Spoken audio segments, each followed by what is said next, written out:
समंदर की लहरें और रेत के नीचे छुपा एक ऐसा राज जिसने आम इंसान की रातों की नींदें उड़ा दी। अमेरिका के मियामी बीच पर एक शख्स सुकून से नहा रहा था, लेकिन अचानक पानी में तैरता हुआ एक काला वाटरप्रूफ बैग उसके पांव से टकराया।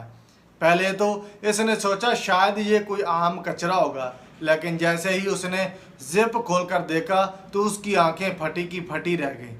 बैग के अंदर करोड़ों रुपए अमेरिकी डॉलर कैश भरा हुआ था। पैसों का पूरा बैग देखकर इस शख्स के सामने दो रास्ते थे। या तो वो चुपके से एक ही रात में करोड़पति बन जाता, या फिर अपनी जान बचाने के लिए पुलिस को फोन कर दे।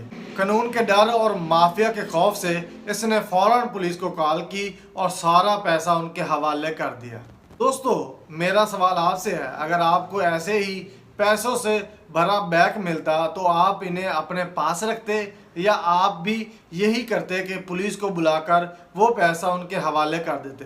कमेंट में अपनी राय ज़रूर बताएं। शुक्रिया।